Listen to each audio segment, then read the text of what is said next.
चार बच्चों की कहानियां प्रेरणा को इंग्लिश में मोटिवेशन कहते हैं। आज हमारा सबसे बड़ा सवाल है, क्या है वास्तविक मोटिवेशन?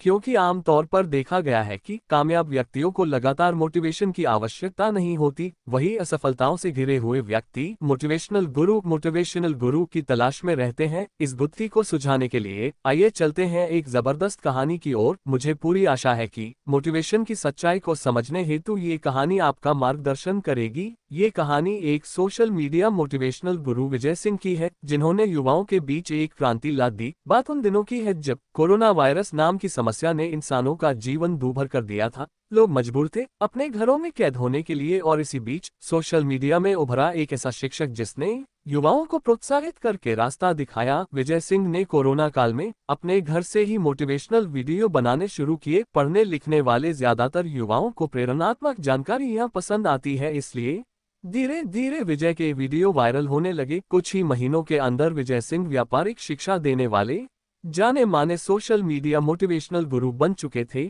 जब विजय से ज्यादा लोग जुड़ने लगे तो उन्होंने एक संस्था का निर्माण किया, जहां बच्चों को आधुनिक व्यापार से संबंधित ज्ञान दिया जा सके। एक दिन विजय सिंह ने अपने संस्थान में ओपन सेमिनार किया, जिसके लिए पूरे देश से युवा इकट्ठे हुए। इन्हीं युवाओं के बीच चार लड़के ऐसे भी थे जिन्होंने प्रोत्साहित होकर बड़े बड़े गुनाहों को अंजाम दे दिया, जिसका खामियाजा विजय सिंह को भुगतना पड़ा। दरअसल उन चार युवाओं में एक लड़का प्यार में अपना दिल टूटने की वजह से इंतकाम लेना चाहता था। दूसरा लड़का एक कार ड्राइवर था, जिसे अपनी मां के इलाज के लिए बहुत से पैसों की आवश्यकता थी और वह पैसों का इंतजाम नहीं कर पा रहा था। तीसरा लड़का तैराकी सीखना चाहता था, लेकिन उसे पानी में जाने से डर लगता था, इसीलिए वह मोटिवेट होने आया था। और चौथा लड़का बहकावे में आकर आतंकवादी बनना चाहता था। सेमिनार के दौरान विजय ने मोटिवेशन की आग लगा दी। उसने अपने व्याख्यान में कहा कि यदि तुम लोग कामयाब होना चाहते हो तो अपनी मंजिल की तरफ आगे बढ़ जाओ, रास्ता खुद व खुद मिल जाएगा। बस फिर क्या था, उन चार युवाओं ने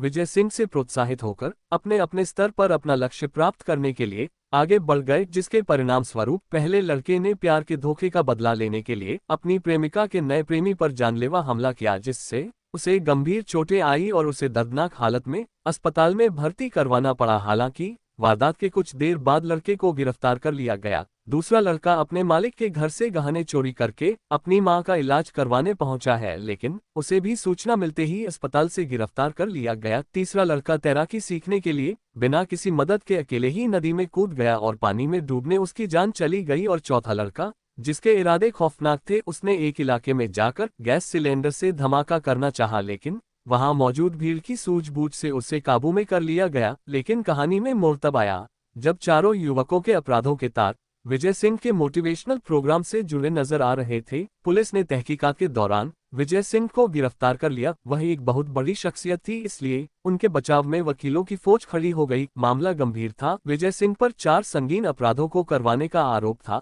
मामला कोर्ट तक पहुंचा। जैसे ही न्यायाधीश को सरकारी वकील के माध्यम से पता चला कि आरोपी ने अनजाने में अपराधियों को प्रोत्साहित करके गुनाह करने को उकसाया है, उन्हें आश्चर्य हुआ, क्योंकि अदालत में ये पहला मामला था जिसमें किसी शिक्षक पर इस तरीके के संजीदा आरोप लगे थे। लेकिन तभी विजय सिंह के वकील ने बचाव में दलील देते हुए कहा, किसी को प्रोत्साहित करना तो मोटिवेशनल गुरुओं का काम है। वह भला कैसे जान सकते हैं कि उनके बीच मौजूद जनता किन इरादों से प्रोत्साहित होने आई है। सरकारी वकील ने अपना पक्ष रखते हुए कहा कि विवादित बयान देने वाले नेताओं के उकसाने पर जब भीड़ आक्रामक होती है तो उस नेता पर ही दंगे करवाने का आरोप आता है, तो फिर इन अपराधों के लिए विजय सिंह को क्यों ना सजा दी जाए। सरकारी वकील के इतना कहते ही विजय सिंह का वकील अपनी बगलें झांकने लगता है। न्यायाधीश ने इस पूरे मामले को गंभीरता से समझने के बाद अपना फैसला सुनाते हुए कहा कि हर व्यक्ति का इरादा अलग होता है और किसी का इरादा जाने बिना उसे प्रोत्साहित करना मूर्खता है। मोटिवेशनल गुरुओं का काम केवल प्रोत्साहित करना ही नहीं, बल्कि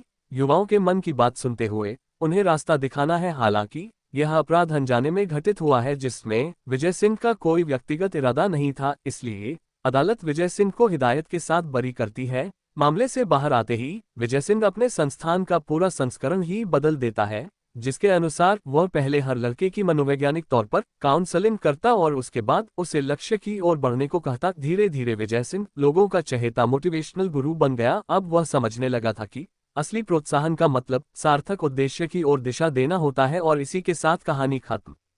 हमारी यह कहानी आपको अच्छी लगी हो तो कृपया करके कमेंट में हमें जरूर बताएं, और अगर हमारे चैनल पर नए हैं तो चैनल को सब्सक्राइब करें, साथ में बेल आइकन ऑन करें ताकि सबसे पहले कहानी आप तक पहुंचे। धन्यवाद।